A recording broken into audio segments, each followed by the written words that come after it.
historia de la humanidad ha estado ligada a la inquietud por comprender cómo es este enorme lugar donde vivimos, caminamos y navegamos. Históricamente se le han supuesto múltiples formas. Los antiguos griegos, los hombres imaginaban la Tierra como un disco plano rodeado por el río Océano Homero. Es Aristóteles el primero que aporta evidencias de la Tierra esférica al observar que en los eclipses de luna la sombra proyectada por nuestro planeta era circular. A partir de este momento, la cuestión que se planteaba era su tamaño. Fue Eratóstenes, un matemático y astrónomo nacido en el siglo III a.C., el primero en medir con bastante precisión el tamaño de nuestro planeta.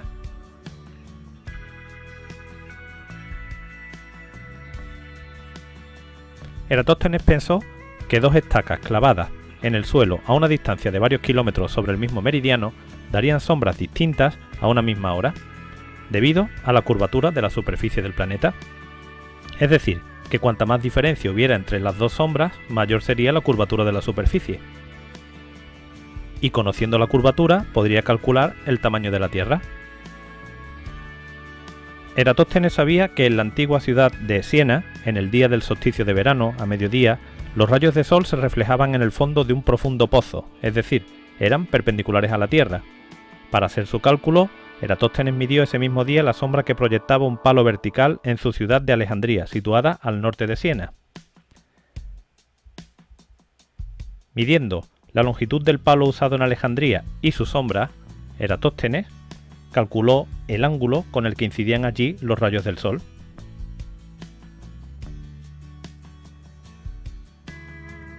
Como también conocía la distancia entre Siena y Alejandría, una simple operación de trigonometría le bastó para calcular la circunferencia terrestre.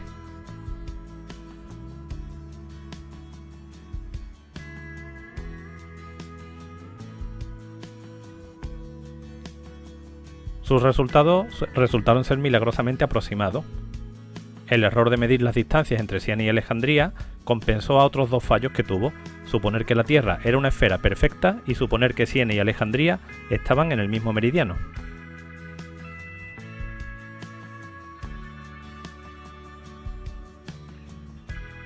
Con nuestro proyecto repetiremos la medida de Eratóstenes realizando un cálculo conjunto con los datos obtenidos por dos centros situados aproximadamente en el mismo meridiano.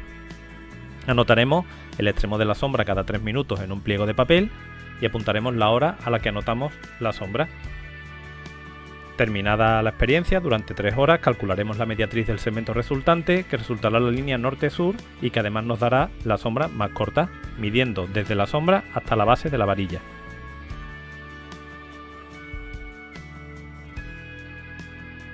Finalmente, calcularemos el ángulo formado por los rayos solares con una simple operación trigonométrica.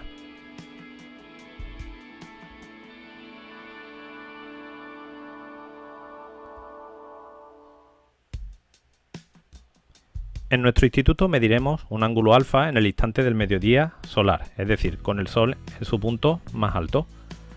En el otro instituto medirán exactamente lo mismo, un ángulo beta en el instante del mediodía solar.